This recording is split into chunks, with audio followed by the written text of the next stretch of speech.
os adolescentes na terapia. Vamos conversar sobre esse assunto com a Carol, a nossa psicóloga. Bem-vinda novamente. Obrigada. Carol, quando a gente pensa aí nessa fase da adolescência, quais são os principais casos, assim, quais são as principais necessidades que você se depara quando você começa a trabalhar com os adolescentes? Bom, primeiro eu preciso dizer que é a fase do desenvolvimento humano que eu sou apaixonada, né? Então, aquilo que muitas pessoas veem como o problema, eu acho o momento mais bonito, né, do desenvolvimento humano. Então, o que nós temos ali, o que aparece, né, nas sessões? Primeiro que muitas vezes quando o adolescente aparece lá, ele aparece por meio dos pais. Os pais vão buscar a terapia porque algo não está certo ali, né? Tem alguma coisa acontecendo com meu filho. Então, esse adolescente, ele chega não de maneira espontânea. E aí a gente já tem vamos dizer, um desafio, né? Ele não está por vontade própria, muitas vezes. Então, ele precisa ser orientado sobre o que é uma sessão, né? Na psicologia. Quais são os direitos dele a partir dali, a questão do sigilo. Algumas sessões são feitas com os pais, para entender, né, o que acontece, até mesmo as relações ali familiares. Como é que esse adolescente ele consegue trazer as informações ou apenas os pais trazem? Então, isso tudo começa a ser montado como um quebra-cabeça. E vamos dizer que um segundo momento, né, a gente precisa fazer algo que é o essencial da clínica para todas as idades, mas na adolescência é fundamental, que é criar o vínculo. Não existe psicoterapia sem um vínculo seguro, né? Então, mostrar que lá é um ambiente seguro, que é livre, né, de qualquer julgamento. Então, pensa numa fase em que tudo é muito intenso, né? Então, os amores são muito intensos. Aquilo que faz com que ele fique com raiva, tudo é muito intenso. Né? Então, ele precisa se sentir validado, respeitado, né? E vai ter pacientes, por exemplo, que chegam na sessão e dizem: eu estou aqui porque meus pais estão mandando. E a partir disso, eles acabam não querendo, às vezes, falar. Né? Então, de início, às vezes fica aquele clima, até que ele entende. Opa, essa psicóloga está aí para me ajudar. Ai, que legal, então, né? eu vou começar a falar alguma coisa. E assim, ó, a mágica vai acontecendo, né? E quando você vê, eles estão lá ensinando sobre a questão da adolescência nessa época. Claro que a gente revive. Sempre numa sessão a gente acaba revivendo um pouquinho da nossa adolescência, né? Mas são momentos diferentes. Então, tem muita coisa que eles vão me ensinar, né? Então, vamos pensar assim nas redes sociais, nos emojis que eles usam, né? Para que serve, o que quer dizer, o que essa trend significa. Então, é aquela abertura, aquele espaço aberto para poder realmente, né, compreender qual é o universo desses adolescentes. Que interessante. Então, quando eles se abrem é quando realmente a conquista aconteceu, a confiança deu ali, e aí eles começam... Porque o que acontece? Quando os pais mandam ir para psicóloga, é porque realmente tem alguma coisa desalinhada. E se tem algo desalinhado, tem uma pessoa sofrendo ali. Sim. E muitas vezes eles vão contrariados e durante o processo eles percebem que eles só vão ser beneficiados, que eles vão conseguir compreender o que eles estão sentindo, passando, e ajudam o olhar de um profissional que eles podem confiar. Então, penso eu que vão contrariados, depois não querem nem sair mais, porque eu sempre falo assim, todo mundo precisa fazer terapia. E não é vergonhoso.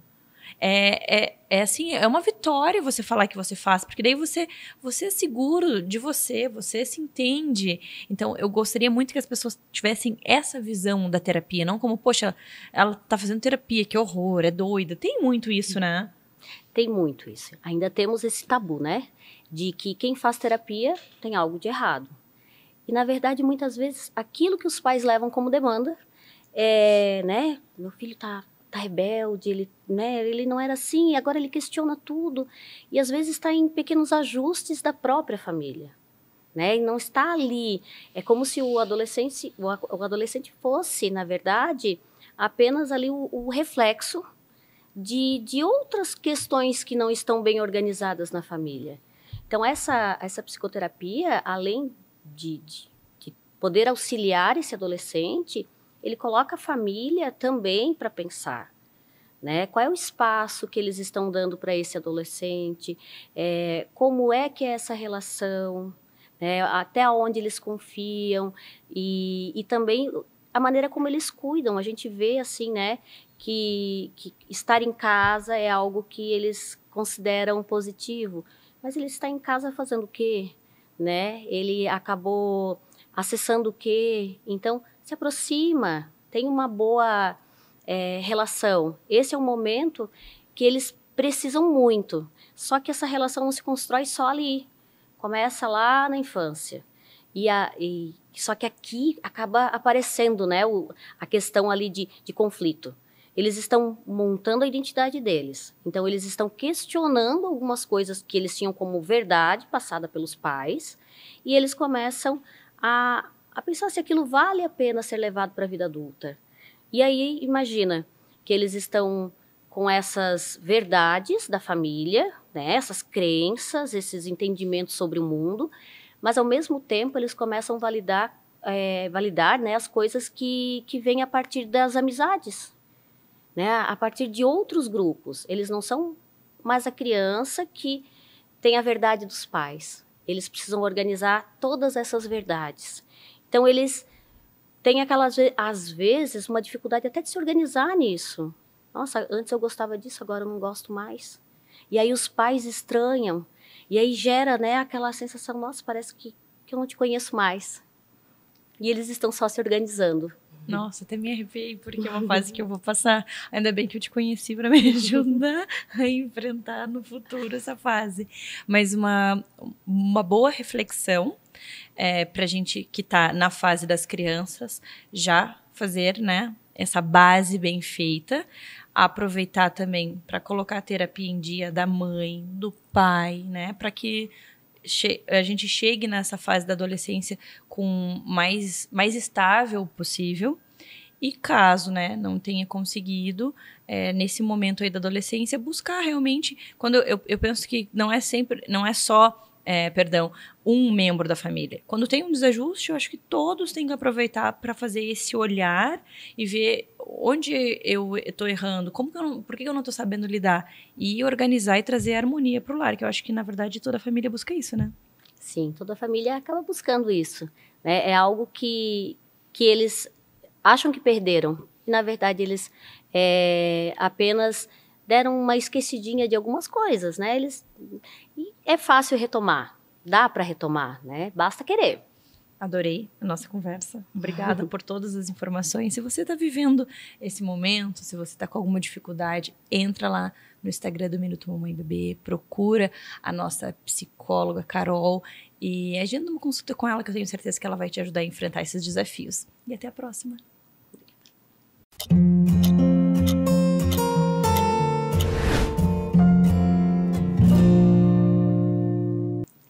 Pós-parto e osteopatia. Tudo que você precisa saber sobre esse assunto, você vai ficar sabendo agora com a Ana, nossa osteopata. Bem-vinda novamente. Obrigada, Mariana. Muito obrigada a todos que estão ouvindo a gente, assistindo a gente, né?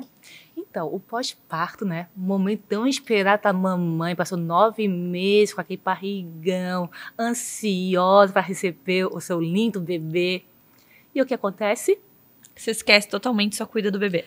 E é o momento que a mais necessita também o seu cuidado, principalmente nas 6 primeiras semanas, 8 semanas primeiras. que tem uma alteração enorme, tanto hormonal como do próprio corpo. Então, nós temos, quando o bebê nasce, nós temos aquela queda hormonal. Por quê? Porque vai vir outros hormônios agora para preparar essa mamãe para receber o seu bebê, ter aquele afeto de mãe, aquele carinho de mãe, amor de mãe, mas, ao mesmo tempo, essa troca de hormônio também afeta o corpo. E, além disso, aquele bebê que estava lá na barriguinha, saiu, perdeu automaticamente, em média, de 5 a 7 quilos. E isso é o quê? Uma grande alteração postural, uma grande alteração no corpo dela, onde vai ter desconforto. Então, a osteopatia ela vai visar isso, a recuperar essa integridade do corpo dela. Por quê? Por causa que saiu o feto, olha só, o que estava lá empurrando o intestino para cima, o diafragma lá para cima, que não deixava ela respirar, agora tem um vácuo lá. Então, a osteopatia vai reeducar as vísceras, principalmente, nesses primeiros meses. Então, ela vai facilitar o retorno do útero para a sua posição normal, vai evitar a famosa enxaqueca pós-parto. Por quê? Porque o útero nosso tem uma associação com o nosso sacro. E o sacro tem uma ligação com a nossa dura mater, que envolve todo o nosso sistema nervoso e taca enxaquecas pós-parto. Então, vai prevenir essas enxaquecas pós-parto, vai prevenir as incontinências urinárias, porque ela vai voltar o tônus muscular de forma mais natural, o fortalecimento dessa musculatura, porque vai reposicionar as articulações, porque depois do parto, às vezes a pelve se dilata para a passagem do bebê. E essa dilatação, essa alteração postural que ocorre na cintura pélvica, não volta de forma harmoniosa. Então, vai causar incontinências urinárias, vai ter a diáfise abdominal. Então, a osteopatia vai ser nova reidratação, um novo reequilíbrio dessa física, desse corpo novo. E trazendo bem-estar para a mãe e para o bebê, porque a mãe vai ficar menos ansiosa, menos estressada, vai ter seu leite mais fácil, porque a maior preocupação da mãe é a amamentação. E a osteopatia está aí também para ajudar na amamentação desse bebê. Porque muitos bebês sucam bem, mas às vezes tem Tem uma disfunção, principalmente cervical e craniana, que dificulta a amamentação desse bebê. Então, vai ter uma disfunção oral nesse bebê. E a osteopatia vai reequilibrar esse sistema todo dele também. Então, a osteopatia vai ajudar tanto a mãe como o bebê. E esse atendimento, ele acontece a domicílio, ele acontece em algum espaço que você recebe as mães? Como que funciona? Tá, esse atendimento pode acontecer tanto em casa como no consultório. Geralmente é feito em casa, porque a mãe não quer sair para fora com o seu bebezinho, fica preocupada, ansiosa, que pode pegar com uma infecção, com um vírus. Então, geralmente é a domicílio nesse período. Porque pelo período mesmo de resguardo do bebê e dela também. E quanto tempo depois do parto pode acontecer esse atendimento? Pode acontecer imediatamente, mas o que é aconselhável, tá? É sempre procurar antes o médico para ver que não teve nenhuma disfunção pública, porque às vezes tem uma fratura da síntese pública que está aí, ou uma infecção grave que não é indicada nesse momento. Não tem nenhuma fratura no púbis, ou uma infecção grave, ela pode começar imediatamente. E essa gestante, ela fica em tratamento por quanto tempo? Depende de cada caso? Depende de cada caso. Tem casos que é rápido. Por exemplo, eu tive uma paciente que teve um prolapso de útero total depois de um parto normal. O útero saiu totalmente. E o médico disse assim, tem que fazer cirurgia e não tem mais como engravidar mais novamente. E a osteopatia conseguimos colocar o útero na posição normal, e ela teve o segundo filho. Olha só. Fantástico. É um trabalho muito lindo. E a osteopatia, ela engloba o corpo inteiro, né? Coisas que a gente nem imagina estão totalmente ligadas, né? Isso. Eu sei que o nosso corpo é como se fosse um caixa de carta. Então, nosso sistema estrutural, os músculos, articulações, as vísceras, nosso crânio, estão tudo interligados e estão agindo simultaneamente entre si. E nós chamamos isso de lei da unidade do corpo. Então, uma vez que eu tenho um órgão que não está funcionando corretamente, ele vai compensar em outro. E às vezes a patologia, ela não está lá no foco, está à distância. A causa dela, às vezes, é lá longe. Então, a osteopatia vê o quê? Ela não vai tratar a doença. Ela vai tratar o quê? O equilíbrio corporal. Ela vai procurar a cura, porque o nosso corpo ele se autocura. E isso que depois do pós-parto, a osteopatia vai favorecer para essa mulher a recuperação mais rápida, mais eficaz. Principalmente aquela que fez o quê? Cesárea. Porque a cesárea, mesmo ela um tanto queloide, tem uma cicatriz bonitinha, elas causam o quê? Uma fibrose das fáscias. E essa fibrose pode sobrecarregar o sistema e causar talvez uma dor no quadril, uma dor lombar, uma enxaqueca que é muito comum, tem enxaqueca por causa da cesárea, por causa que o útero fibrosou e ficou numa mal posição. E o útero é extremamente interligado com o nosso sistema pélvico, principalmente com o sacro, onde tem a inserção da estrutura mágica, das meninges, que inerva o quê? Que envolve todo o sistema nervoso central. Então, uma alteração lá no útero pode afetar a minha cervical lá em cima. Então, às vezes, a gente está tomando um medicamento para uma dor X, mas a causa está em outro lugar e a gente vai seguir naquele vício medicamentoso sem encontrar cura. Bem isso. Tanto que eu falo que a osteopatia é um tratamento sem remédio e sem cirurgia. Por quê? Porque ela restaura o equilíbrio do corpo. Adorei. Obrigada por trazer tanta informação para nós e até a próxima. Obrigada, Mariana.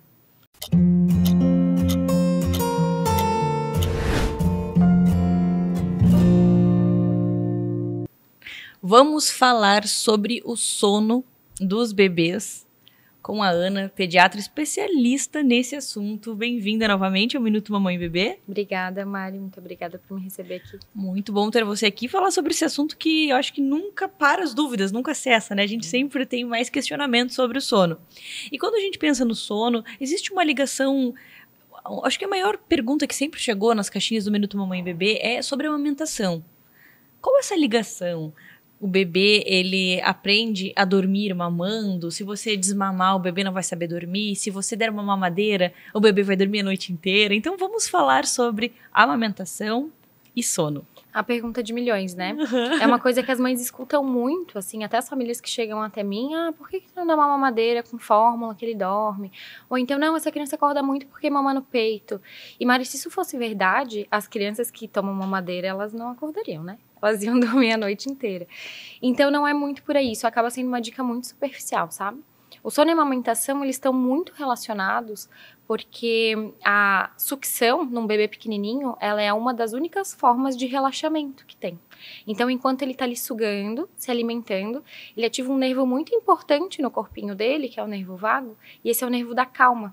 Então, a sucção, ela calma o bebezinho, né? Por isso que, às vezes, até alguns pais recorrem à chupeta, algumas outras formas de sucção. Então, enquanto aquele bebê está ali sugando, se alimentando, ele está relaxado, ele está contido, ele está protegido. A gente, sem querer, balança um pouquinho, então a gente está ninando, lembrando o ambiente intrauterino. É impossível que esse bebê não durma, né? Se é um bebê pequenininho, assim. Então, o recém-nascido, o bebê pequeno, menor de 3 meses, é muito difícil que ele adormeça sem estar mamando. E isso não necessariamente é um problema. Nos bebês mais velhos, sim, pode ser uma questão, e aí a gente trabalha. Mas num bebê pequeno, sugar é um comportamento de apego e é um comportamento que traz relaxamento, e o relaxamento precede o sono, né? Não tem como a gente separar a amamentação e sono num bebê tão pequenininho. Quando a gente tá amamentando, tem várias questões, eu preciso acordar o bebê para amamentar, mas se eu acordar, eu vou estar atrapalhando o sono. Então, como tem essas dúvidas relacionadas quando é mãe de primeira viagem, claro, né? Então, assim, como que é essa relação do acordar o bebê, não acordar?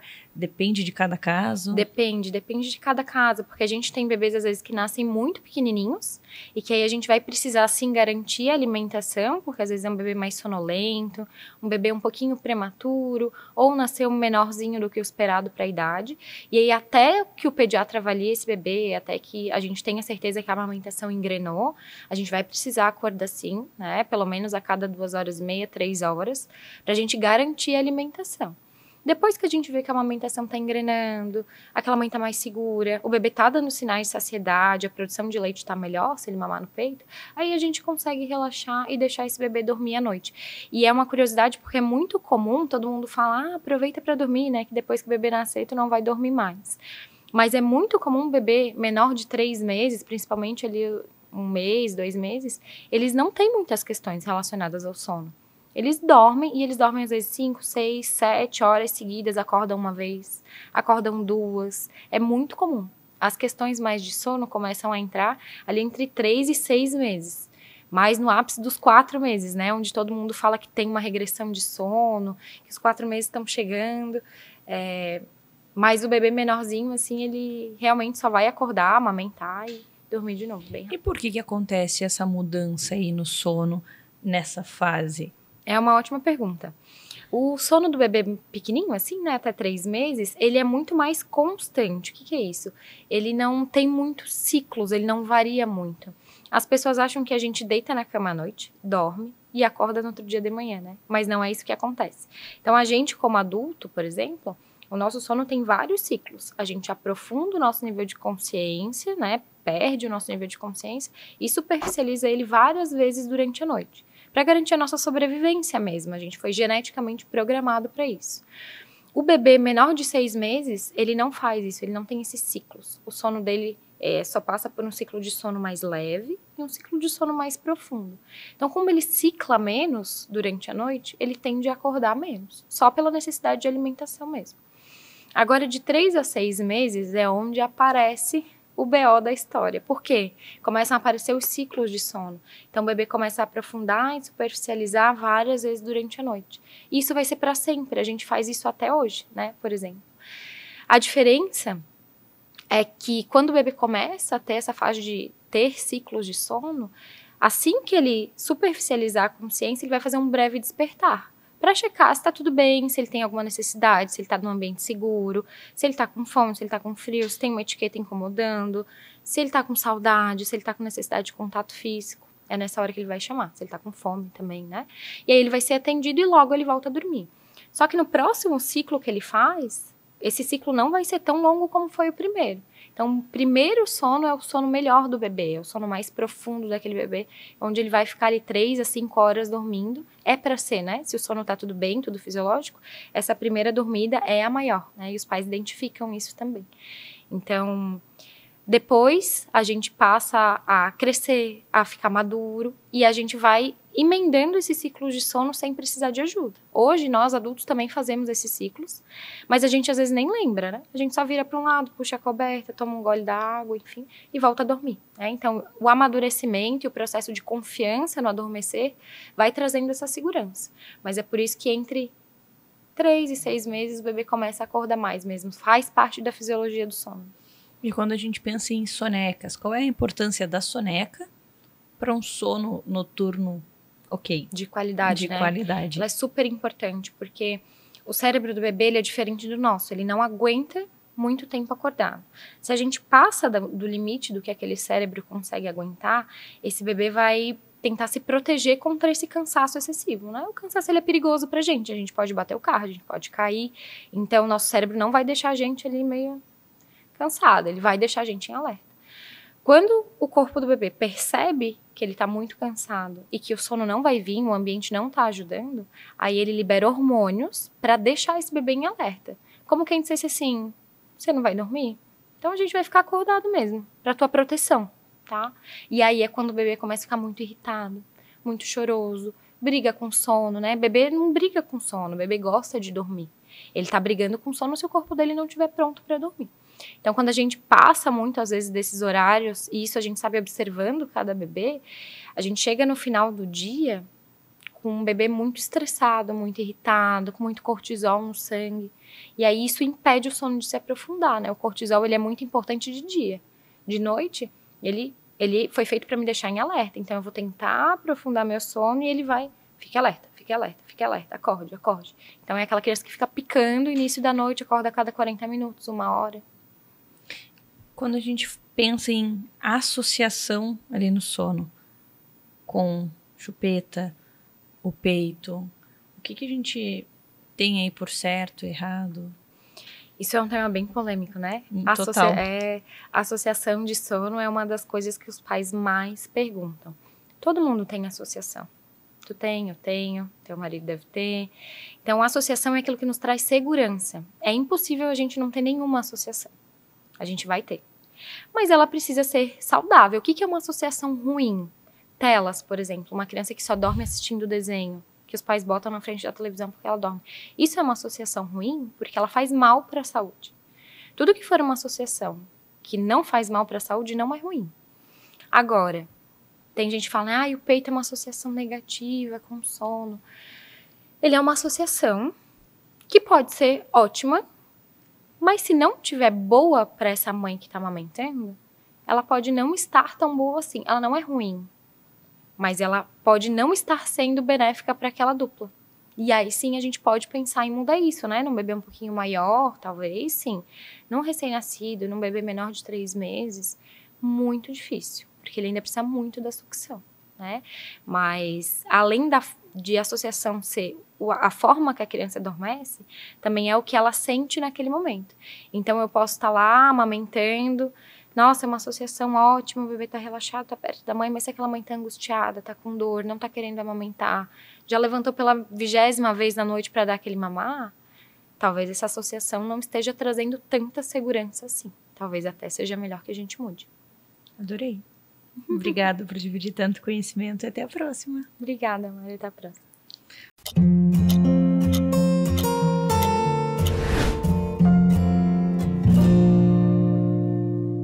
Vamos falar sobre a relação da função oral do bebê com outros problemas que esse bebê pode estar apresentando.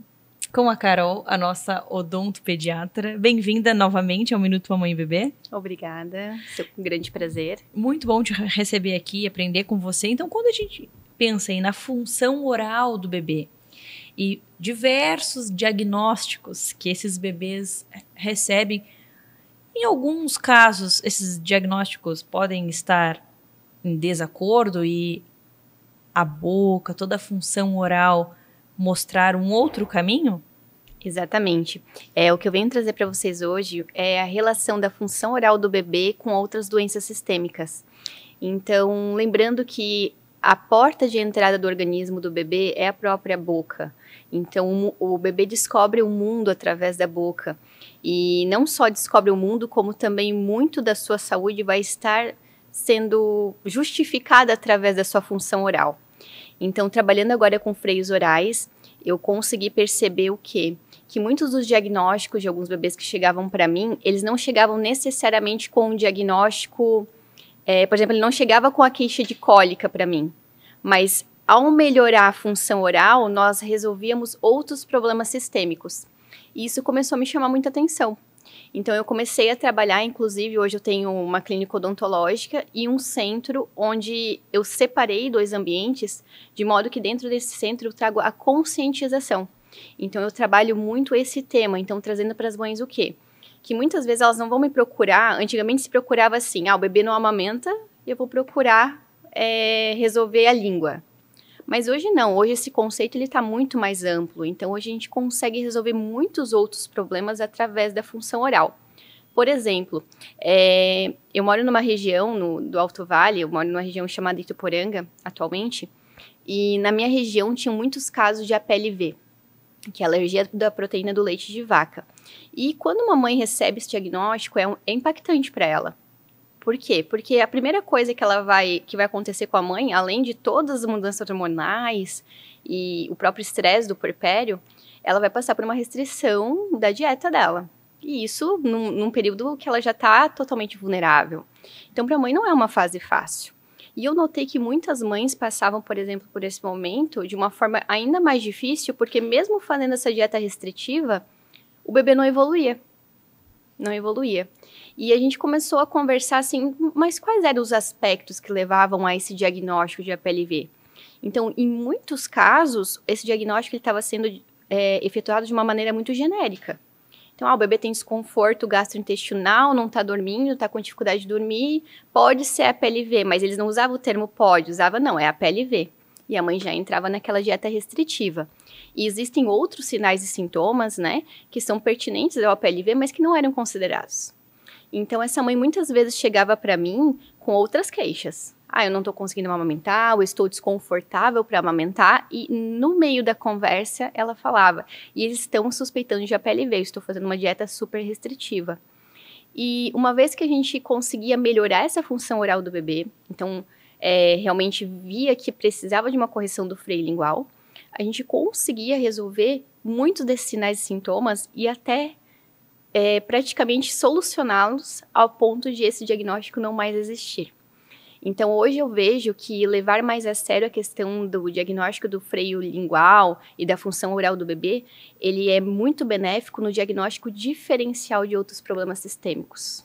Então, aqui eu trouxe a questão do APLV, mas nós poderíamos trazer, por exemplo, na questão de bebês que são diagnosticados com refluxo, com cólicas. Então, toda amamentação que não está eficaz, ela pode estar remetendo esses sinais e sintomas que são pertinentes a outros problemas sistêmicos. Então, a função oral do bebê, ela deveria ser o primeiro exame, né? Então, desde 2014, o teste da língua é obrigatório em todas as maternidades. Porém, ainda não existe uma total calibração das pessoas que realizam esse teste. E, além disso, a gente tem muitas pessoas que trabalham dentro das maternidades ou até dentro da nossa classe, da classe médica. Ainda existem muitas controvérsias de comunicação mesmo entre os profissionais. Então, hoje a gente diz o quê? Se o bebê passar pelo teste da linguinha, a mãe tem que pelo menos ter informação quais são os problemas sistêmicos que podem estar relacionados a essa função oral, de modo que, independente do teste da linguinha ou não, em alguma fase da vida esse bebê possa ser reavaliado. Então, o bebê passou pelo teste da linguinha normal, mas ele está com 60 dias de vida e ele está com sintomas de APLV. Existe realmente todos os sintomas ou não? E por que não, então, a gente começar pela avaliação dessa função oral dele? E muitas vezes, e assim, não foram poucos casos em que a gente conseguiu solucionar problemas que seriam sistêmicos, mas que não eram. Nós tínhamos, na verdade, uma amamentação ali não efetiva. Então, hoje eu vejo, assim, que, como da classe da odontologia, então, não fazendo parte da classe médica, nós podemos muito trabalhar de forma multiprofissional, inclusive. Então, cada vez mais essa relação do pediatra com o odontopediatra, com a fonoaudióloga, com a nutricionista materno-infantil, ela tem sido cada vez mais benéfica para o paciente. Nós temos visto o paciente mais como um todo e errando cada vez menos, acertando cada vez mais e trazendo, consequentemente, amamentações não perdidas, um puerpério muito mais confortável, bebês muito mais saudáveis. Então, eu vejo hoje, assim, que a avaliação da função oral e o tratamento dela, ela tem sido, assim, fantástica. E, graças a Deus, tem crescido muito os profissionais trabalhando nessa área. Nossa, adorei. Quanta informação legal e uma visão realmente de um todo. De um todo, né? isso mesmo. Não só focado em um diagnóstico, naquele sintoma, mas de onde vem tudo isso. Achei sensacional. Obrigada por dividir tanto conhecimento conosco e até a próxima. Obrigada também.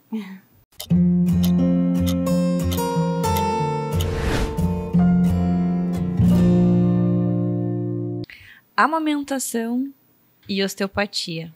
Qual a ligação? Óbvio que quem vai responder essa pergunta para nós é a nossa osteopata pediátrica, a Jéssica. Bem-vinda novamente. Obrigada.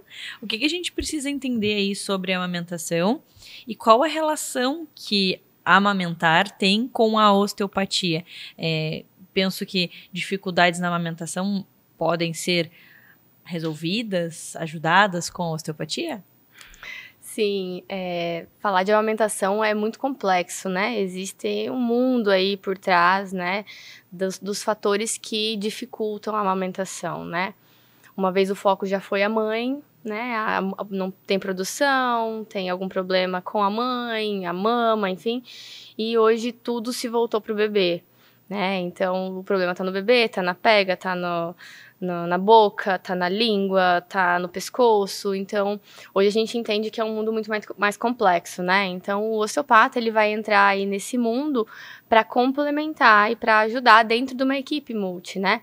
Normalmente, a gente recebe esse paciente depois dele já ter passado por uma consultora, depois já de terem passado por um odonto para avaliação da língua, né? Da fono. Então, um sinal que o bebê precisa, né, de um osteopata é quando existe aquela mamada muito tensa, quando o bebê briga muito com o peito, quando o bebê se joga muito para trás, quando o bebê, você não consegue ver o pescoço do bebê, quando a mãozinha tá muito rígida, é difícil até de colocar o bebê no peito, né? Então, esse é um dos primeiros sinais que esse bebê tá tenso, né? E aí, para ele amamentar, existem vários fatores que precisam estar livres ali, principalmente o movimento do pescoço, para ele articular essa mandíbula, para ele rodar o pescoço na hora que ele tem que buscar a mama. Os reflexos dele têm que estarem ativos ali o suficiente para eles conseguirem abrir a boquinha, colocar a língua para fora e fazer a ordenha, né? Então, se esse bebê tem muita tensão, se ele não consegue movimentar direito esse pescoço, é um sinal que a osteopatia pode ajudar nessa amamentação. E aí, quando a gente recebe essa avaliação ou de um pediatra de que não tá dando certo a amamentação, a gente precisa avaliar algumas coisas, como é essa relação entre o próprio pediatra indicar o osteopata? Eu acho que isso vem melhorando ao longo dos anos, né? Com certeza, né? É um teste que eu sempre falo aqui no programa, né? E que a gente acaba passando não só para os pediatras, mas para os dentistas e para as fonos, né? Que é o teste de rotação da cabeça, né? Então, se o bebê tem uma limitação em movimentar a cabeça, é um sinal de torcicolo, né? Então, os pediatras, eles já estão muito mais atentos a isso, né? Já percebem mais essas assimetrias de movimento, né? E postura do bebê, porque às vezes não é só a cabeça, é o corpinho todo que está sempre para o mesmo lado. Então, quando eles já observam isso, né? A gente acaba recebendo bastante encaminhamento dos pediatras, né? Principalmente das fonos e dos odontopediatras, né? Que percebem uma limitação ali na abertura da boca, né? E movimentação de cabeça. E quando você pega um bebezinho com essas limitações, em quantas sessões a gente já vê um resultado? Porque mãe quer resultado, né? Quer que as coisas se resolvam assim, mas a gente precisa levar a informação de que nem tudo é resolvido assim, né? Que não depende muito de cada caso, né? Vai depender da história desse bebê, né? Se é um torcicolo congênito que veio desde a gestação, se foi um torcicolo adquirido no parto ou no pós-gestação, se esse bebê já passou por alguma intervenção cirúrgica e deu errado, né? Então tem tudo isso, mas normalmente a limitação de movimento do pescoço, em uma sessão, ou no máximo 2, isso é resolvido, né? Aí precisa avaliar a causa disso tudo, né? Às vezes a língua impacta e dá uma reincidiva nesse torcicolo. Então, é uma coisa que a gente fica ali junto com o odontopediatra na discussão e observação de resposta para ver o que é mais eficaz.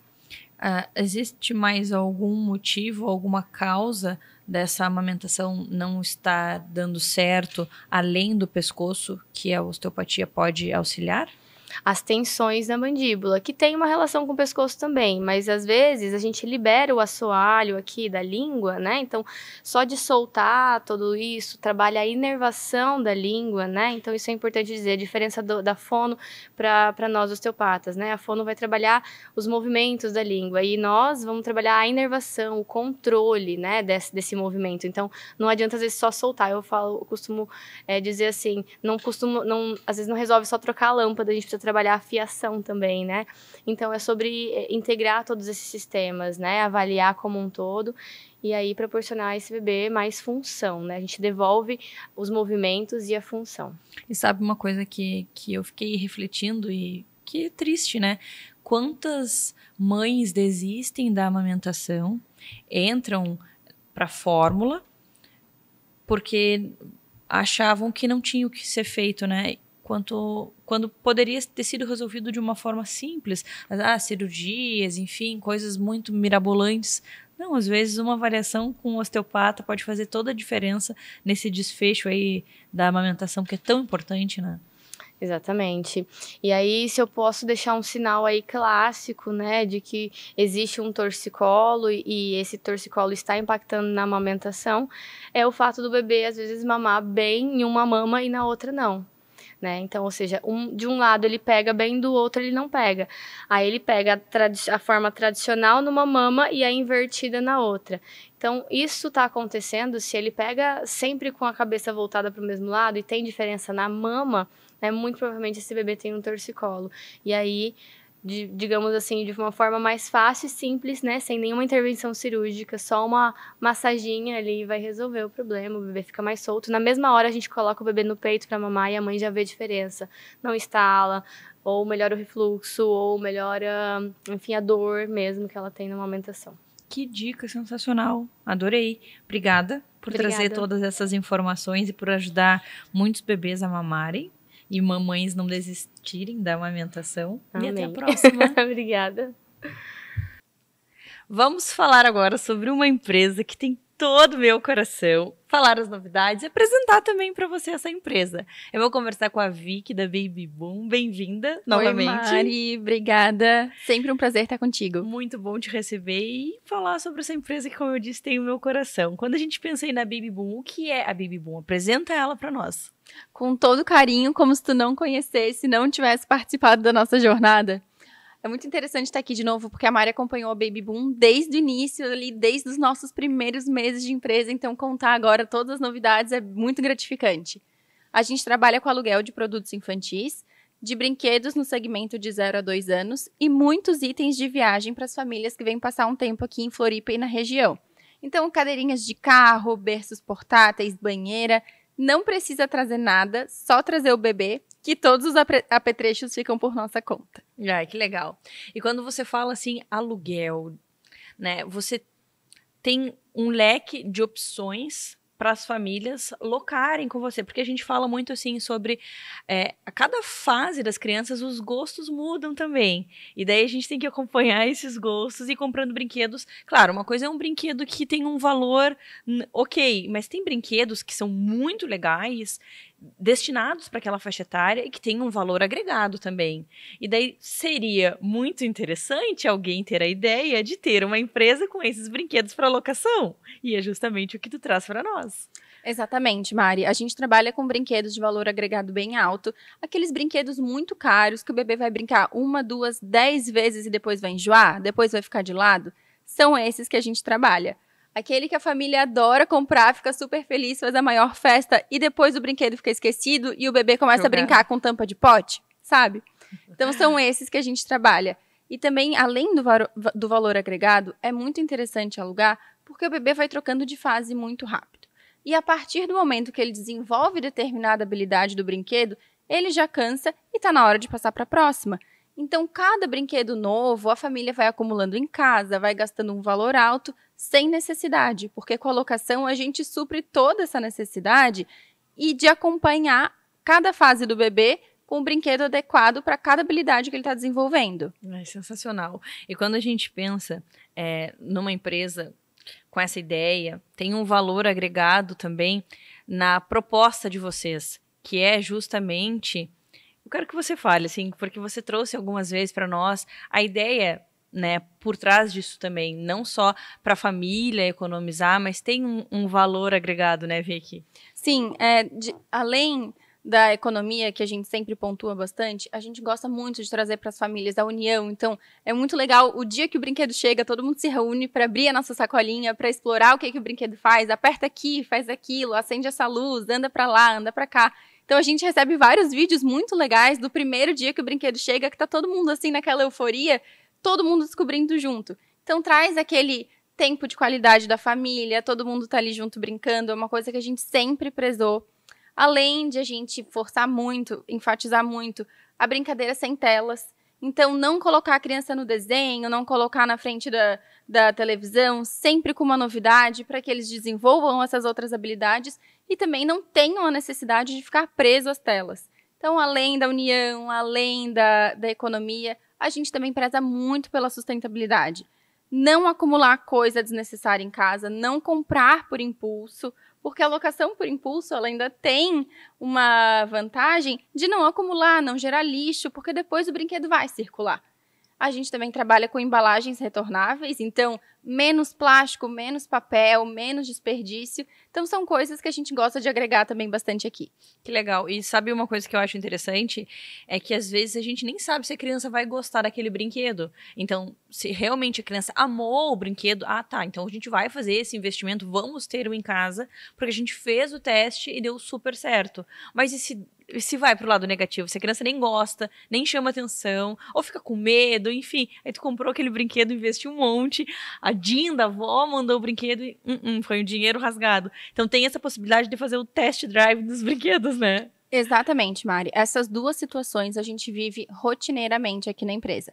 Tanto o brinquedo fez muito sucesso, a família vai lá e investe. E fica aquele brinquedo da infância, sabe? Aquela bicicletinha que acompanhou por bastante tempo, aquele boneco que canta e dança que acompanhou por bastante tempo. Quanto, às vezes, a gente chega para buscar e a família diz, olha, foi o tempo necessário, deu 15, 30 dias, o bebê não olha mais, não deu mais bola, esse aqui parece que nem fez diferença. Então, a gente vive as duas situações cotidianamente. Tanto faz muito sucesso e a família investe com certeza, sem medo, sem receio, quanto não faz sucesso nenhum e tá na hora de devolver. Que legal. Ô Vicky, quando a gente pensa nesses brinquedos que precisa de bateria, de pilha, como que vocês entregam? Vocês apresentam também brinquedos que precisam de uma montagem? Como que é essa preparação, assim, até chegar na casa do cliente? Mari, uma coisa que a gente se preocupa bastante é que assim que o brinquedo chegue, a família já possa brincar, o bebê já possa brincar. Então, raras exceções de brinquedos muito grandes que exigem montagem, que a gente manda vídeo, que a gente manda folheto orientando, além de estarmos sempre à disposição para qualquer dúvida que surge na hora, os brinquedos já chegam prontos para a família interagir, com pilhas novas, testados, todos os botões e luzes funcionando. Então, olha, não posso dizer 100% porque alguma coisa pode acontecer, mas somos a prova de frustração. Então, chegou, brincou. Que legal. E saber que vocês estão ali, como que liga tal coisa? Ou, né, tem essa facilidade de comunicação. Posso tirar uma dúvida com você e você estar ali à disposição para ajudar a família também, né? Com certeza, a gente se coloca sempre à disposição. Alguns itens, quando a gente entrega, a gente até fala assim, olha, esse brinquedo faz assim, assim, assado, mas deixa o bebê explorar, deixa o bebê descobrir. Porque algumas coisas, algumas surpresinhas, um botão que às vezes a gente aperta e faz um som, na segunda vez já faz outro. Então, se a gente fala tudo, às vezes, para os pais a gente explica, claro, até para que eles consigam conduzir um pouco a brincadeira, mas muito legal deixar a criança explorar também. A criança descobrir cada surpresinha que tem por ali. E a cada descoberta gera mais tempo de entretenimento, mais tempo que o bebê fica ali dedicado, focado, e um pouquinho de tempo para a mãe fazer alguma coisinha. Às vezes a gente fala, um brinquedo novo são aqueles 20 minutos que a mãe precisa para fazer alguma coisa, sabe? Sei então o dia, exatamente, o dia da novidade, olha, dá para botar a casa em dia porque eles ficam bem entretidos. Que legal. Vicky, para encontrar vocês, como que a gente faz? Coloca aí para nós redes sociais, telefone, WhatsApp, tudo. Mari, tanto o nosso site quanto as nossas redes sociais são Alugue Baby Boom. Ali nas nossas redes vocês encontram todos os nossos contatos, e-mail, WhatsApp, estamos sempre disponíveis. Para alugar com a gente é bem fácil, nosso catálogo está todo no nosso site, nossos preços. E é só chamar no WhatsApp que vai ser um prazer atender todo mundo que assiste o programa. Que legal. Obrigada. E até a próxima. Até, Mari. Obrigada.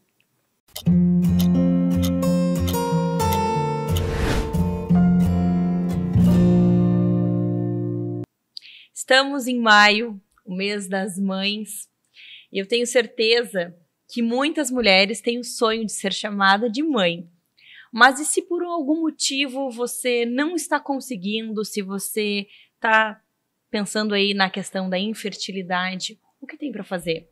Eu trouxe um especialista nesse assunto, Dr. Felipe Lanner. Bem-vindo novamente. Obrigado, Mariana. Prazer estar aqui de novo. Muito bom te receber e aprender tanto com você. Quando a gente pensa aí nesse sonho, estamos no mês das mães. Verdade. E muitas mulheres têm sonho de ser mãe e não conseguem. Estão aí há um tempo tentando. O que vem pela frente? O que a gente pode dizer para essas mulheres? É possível realizar esse sonho delas? É possível, né? Eu sempre falo, todo casal tem o seu limite psicológico, limite financeiro, limite físico, fisiológico, né? Mas sim, hoje em dia, com toda a tecnologia e com o avanço da medicina, a gente tem uma série de tratamentos que a gente pode ofertar para as pacientes, né? Então, às vezes mesmo uma mulher que decide ser mãe mais tarde, ou que também, em muitos casos, não consegue ser mãe cedo, a gente tem uma série de tratamentos que a gente consegue tentar solucionar esse problema antes que a possibilidade se torne quase nula, né? E hoje em dia, com as técnicas de reprodução assistida, especialmente com a doação de óvulos, né, com a ovodoação, até mesmo mulheres com mais de 50 anos conseguem engravidar. E a gente pensando aí no tratamento, primeiro a gente precisa avaliar essa mulher e ver, às vezes são ajustes, Exatamente. vitaminas, Exatamente. mudança de hábito. A primeira coisa que a gente precisa avaliar é o casal, né? Tentar descobrir o fator de infertilidade daquele casal. Existem fatores femininos, mas também os masculinos. Isso a gente sempre, numa primeira consulta, tenta investigar, né? Devido a uma série de fatores, hoje em dia as mulheres estão deixando para engravidar cada vez mais tarde, né? E o que a gente tem tentado orientar é um planejamento disso, como, por exemplo, algumas mulheres mais cedo, principalmente antes dos 30 anos, eu diria, congelarem óvulos. Porque sim, algumas mulheres não sabem quando vão poder engravidar ou se querem engravidar.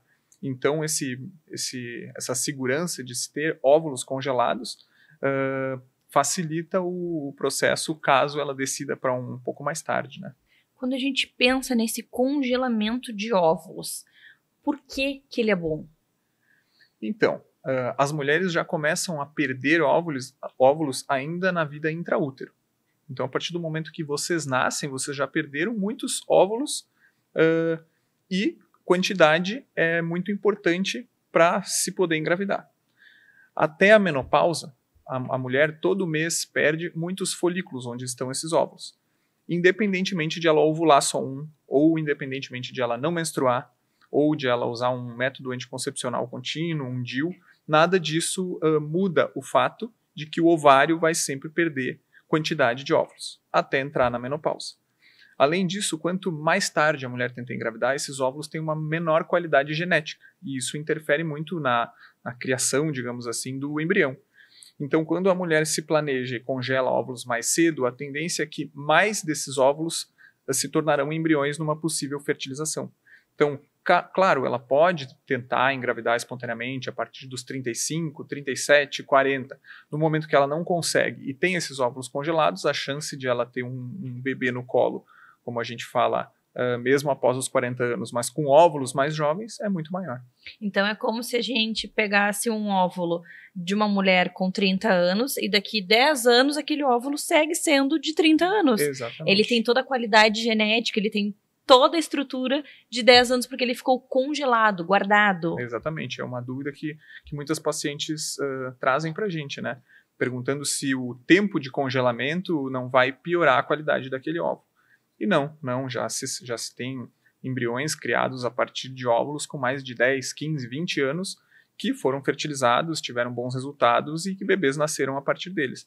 Então isso já é uma realidade, esses óvulos não perdem qualidade congelados. Perfeito. E daí o óvulo que está ali dentro dela, ao longo dos anos, ele vai envelhecendo, assim como todo o corpo, e também ela vai perdendo. Exatamente, a gente sempre fala na diminuição da reserva ovariana. Se perde tanto em quantidade quanto em qualidade. Muitas vezes essa qualidade desse óvulo a gente só consegue verificar em laboratório mesmo, quando a gente tenta fazer uma fertilização e às vezes uma mulher mesmo com mais de 40 anos que pode conseguir muitos óvulos acaba tendo um número de embriões muito abaixo do esperado. Por quê? Porque a qualidade genética daquele óvulo e às vezes até mesmo do sêmen também acabam não levando a quantidade de embriões esperadas, né? E aí a chance de gestação acaba diminuindo. Ela congelou o óvulo e agora ela chegou o mês das mães e ela quer para o ano que vem ser chamada de mamãe. O que vem pela frente? Então, a partir do momento em que se descongela o óvulo, todos esses óvulos descongelados são fertilizados e então a gente vai ver a quantidade de embriões que aquele casal vai ter, né?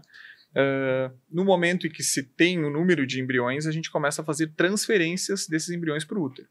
Essas transferências são relativamente mais simples de serem feitas do que o estímulo para se congelar óvulos, né? É um procedimento praticamente ambulatorial, não precisa de anestesia nem sedação. A mulher interna, se introduz um catéter pelo colo do útero, esses embriões são colocados diretamente no endométrio. Esse processo entre ela menstruar e se colocar os embriões, né, se fazer a transferência embrionária, normalmente em torno de 18, 20 dias. Né? Então é relativamente rápido. Sensacional. E aí, 9 meses depois, ela tá com o bebezinho no colo. Começa a aventura, como a gente fala. Olha só que interessante, né? Então, assim, se você recebeu algum diagnóstico, se você não tá conseguindo engravidar, se você tem dúvidas, tá na hora de você se programar, conversar com um médico especialista no assunto para já fazer a gente programa tantas coisas, a gente programa viagens, a gente programa investimentos, e a gente acaba às vezes deixando de lado algo que é tão importante, que quando a gente fala numa vida, e saber de toda essa questão de não perder qualidade, até para o casal que às vezes tem situação da mulher que é solteira. Sim. E tem, às vezes, a situação de que existe um casal, só que esse casal quer ter daqui a uns anos. Com certeza. Então, já pode congelar e guardar ali bonitinho para que, quando chegar ali o mês ideal das mães para aquela família, ela consiga pega ali, o sonho, que né? legal, né? E principalmente para mulheres que realmente querem planejar para mais tarde. Esse backup, como a gente sempre fala, né, de óvulos, acaba protegendo ela de precisar ou de óvulos de doador ou de realmente não conseguir realizar esse sonho. Adorei. Obrigada por dividir tanto conhecimento conosco. Até a próxima. Obrigado. Até mais.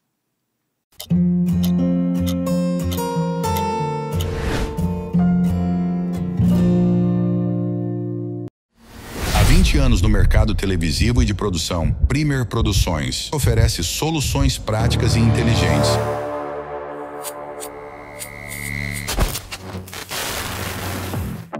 com qualidade e confiabilidade na implantação, administração e gerenciamento de programação de rádio e TV. Veja o resultado através do portfólio.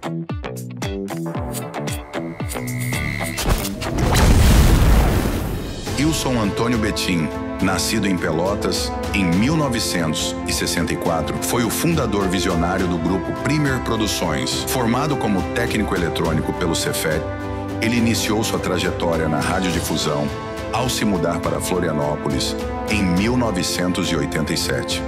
Com uma carreira sólida em grandes empresas de mídia, Betim realizou seu grande sonho em 1996, fundando a Premier Produções. A Premier trouxe inovações importantes ao cenário da comunicação, especialmente com a criação e operação de TVs legislativas em diversas câmaras municipais. Sua liderança foi crucial para ampliar o acesso à informação e fortalecer a transparência governamental. Ilson Antônio Betim faleceu em 2022, deixando um legado de pioneirismo e dedicação à comunicação. Seu trabalho continua inspirando a busca por inovações no setor.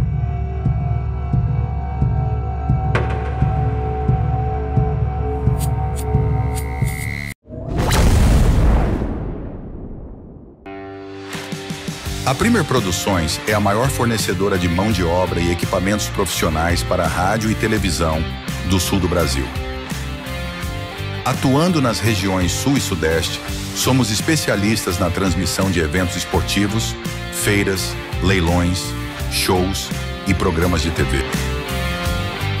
Nosso diferencial é a operação de TVs legislativas, com concessões em câmaras municipais de Blumenau, Jaraguá do Sul, Pouso Alegre, São José, Pelotas e na Assembleia Legislativa de Santa Catarina com a rádio. Além disso, a Premier Produções é reconhecida por sua experiência em radiodifusão, multiprogramação digital e tecnologia broadcast, oferecendo soluções de alta qualidade em transmissão audiovisual. Nossas parcerias estratégicas com empresas como Intelsat, Embratel e Hispasat garantem a robustez e confiabilidade dos serviços via satélite. Premier Produções, líder em soluções de radiodifusão e comunicação legislativa.